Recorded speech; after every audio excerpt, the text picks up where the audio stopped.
नमस्कार मित्रों, आप देखना शुरू कर चुके हैं वर्ल्ड स्वराज न्यूज। गो प्रणाम, बंदे को मातरम, भारत माता की जय। हम आपके समक्ष लाए हैं हमारा एक सबसे बड़ा शो न्यूज का डीएनए टेस्ट। तो आज हम डीएनए करने वाले हैं सरकार की शराब नीति का। एक तरफ सरकार ने अभी भाई भाई लूट ली थी। सरकार ने अभी जो धार्मिक स्थल है वहां पे शराब बंदी करके स्वयं की पीठ थपथपा ली थी। लेकिन नई शराब नीति सरकार की ऐसी है कि आदिवासियों को शराब के नशे में धकेल दिया, या यूं कहें कि आदिवासियों को शराब का आदी बनाने के लिए उनके क्षेत्रों में शराब की दुकानें खोल दी, या यूं भी कह सकते हैं कि 7 जोन बनाए हैं आदिवासी एरिया में शराब की दुकानें आवंटन करने के लिए। और वो 7 के 7 जोन गुजरात से सटे हुए हैं।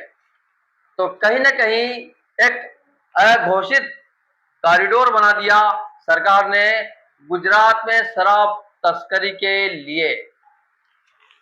बात कर ले, गुजरात में शराबबंदी है तो अपने ठेकेदारों को फायदा पहुंचाने के लिए सरकार ने आदिवासी बहुल एरियो में शराब की दुकानें आवंटन कर दी। आपको सोच के सुन के आश्चर्य होगा कि जो आदिवासी गरीबी में अपना जीवन यापन कर रहे हैं, मात्र वहां की आबादी सबसे कम है, सबसे गरीब लोग हैं, और सबसे महंगी शराब की दुकानें आवंटन हुई। आप आश्चर्य करोगे, एक गांव है गुजरात से सटा हुआ, मात्र गांव की दूरी है गुजरात से 4.5 किलोमीटर, और उस गांव की आबादी है मात्र 2500, जिसमें से आधी आबादी 1250 गरीबी रेखा से कम जीवन यापन करते हैं, जिनके पास आधी आबादी के पास बीपीएल के कार्ड धारक हैं, जिनकी आमदनी न्यूनतम से भी न्यूनतम है। लेकिन आपको जानकर आश्चर्य होगा कि मां शराब की दुकान 13 करोड़ रुपए में आवंटित होती है। एक उदाहरण की बात कर ले हम, यदि आधी आबादी भी यदि प्रतिदिन शराब पिए, यदि 1 लाख की एक व्यक्ति एक साल में शराब पिएगा, तब ठेकेदार की लागत निकल पाएगी। यह है स्थिति। मतलब इतनी महंगी दुकान गरीब एरिया में क्यों? इसका लक्ष्य है, सरकार का लक्ष्य है। मध्य प्रदेश में तो शराबबंदी नहीं कर पाए, मध्य प्रदेश की जनता को शराब के नशे में धकेल रहे हैं। एक तरफ कहा जाता है लाडली बहना, 1250 रुपए लाडली बहनाओं के खाते में आ रहे हैं, लेकिन जीजाओं को, जो बहन के पति हैं, और सरकार यदि बोलती है हमारी लाडली बहना है, तो एक तरीके से ये जीजा हुए, जीजाओं को शराब के नशे में धकेल रही है हमारी सरकार, और कहती है कि हम लाडली बहनों के हितैषी हैं। ऐसे कितने ही आंकड़े आज है, प्रतिदिन थानों में रिपोर्ट आती है कि शराब के नशे के कारण कितने ही लाडली बहनों के घर उजड़ चुके हैं। तो उजाड़ रही है सरकार और कह रही है लाडली बहना।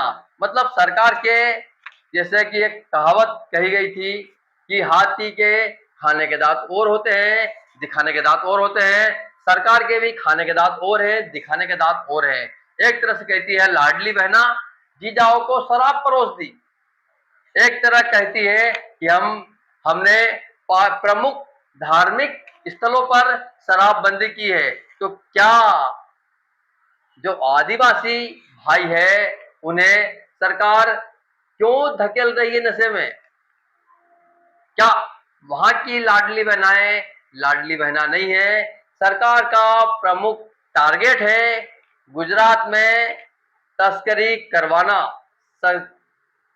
गुजरात में शराब की भरपूर तस्करी करवाना, तभी इन गरीब एरियो में, इन गरीब इलाकों में करोड़ों की शराब की दुकान आवंटित कर गई। हम आपके साथ हम आंकड़े लेके आए हैं। आंकड़ों की यदि बात की जाए तो 7 कॉरिडोर में इन्हें बांट दिया गया है। आपने एक नाम सुना होगा, भावरा। एक यह जो नाम है, भावरा गांव है, तीर्थ से कम नहीं है, ये तपोभूमि से कम नहीं है। क्यों? भावरा का इतिहास क्या है?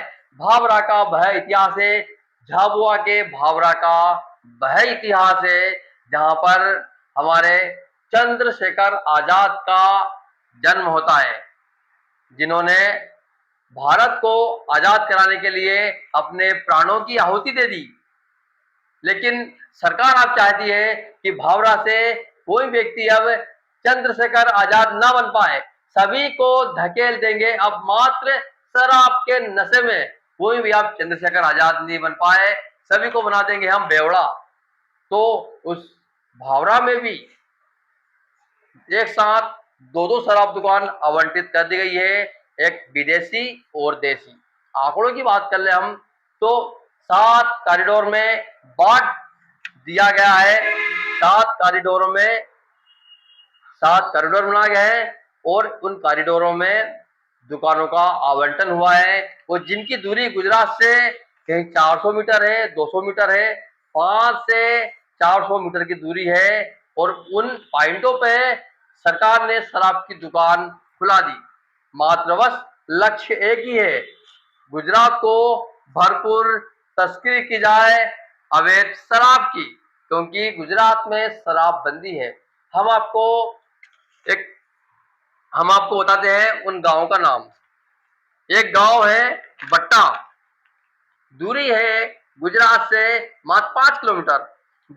दूसरा गांव है मांडली, दूरी है मात्र 5 किलोमीटर। आबादी है 2500, जिसमें 1250 व्यक्ति बीपीएल कार्ड धारक हैं, गरीबी रेखा से नीचे जीवन यापन करते हैं, और वहां पर दुकान का आवंटन हुआ है 13 करोड़ रुपए में। फिर आगे बढ़ते हम। एक गांव है पिटोल, गुजरात से दूरी है महज 2.5 किलोमीटर। एक गांव है रानापुर, दूरी है 5 किलोमीटर। और एक गांव है काठीवाड़ा, दूरी है महज 5 किलोमीटर। एक गांव है चांदेपुर, दूरी है मात्र 2.5 किलोमीटर। एक गांव है छकतला, दूरी है 400 मीटर। सरकार का लक्ष्य क्या है? सरकार का लक्ष्य है, गांव का नाम है छकतला, सरकार का लक्ष्य है आदिवासियों को दारू से छका दे, छकतला में छका दे, और छकतला से ही गुजरात को भी छकाएं। शराब के नशे में मध्य प्रदेश तो डुबाई है, साथ में गुजरात को भी हम अब शराब के नशे में डुबो देंगे। अपने प्रदेश की तो शराबबंदी नहीं कर पाए, लेकिन 7 कॉरिडोर बना दिए घोषित शराब तस्करी के गुजरात में। सबसे बड़ी बात है, सरकार के 2 चेहरे हैं। सरकार कहती है कि हम गरीबों के उन्मूलन के लिए, आदिवासियों के उन्मूलन के लिए हम कार्यक्रम चलाते हैं। अभी कल डॉक्टर भीमराव अंबेडकर जी की जयंती थी, काफी कुछ घोषणाएं की गई, लेकिन जो व्यक्ति भीमराव अंबेडकर को अपना सब कुछ मानते हैं, उन्हीं समर्थकों को शराब के नशे में झोंकने जा रही है हमारी सरकार। तो क्या यह सही किया या गलत किया? अब सभी मित्रों का बहुत बहुत धन्यवाद। आप देख रहे हैं हमारा एक विशेष शो न्यूज का डीएनए टेस्ट। तो अगली बार फिर मुलाकात करेंगे हम हमारे इसी शो में एक नए विषय के साथ।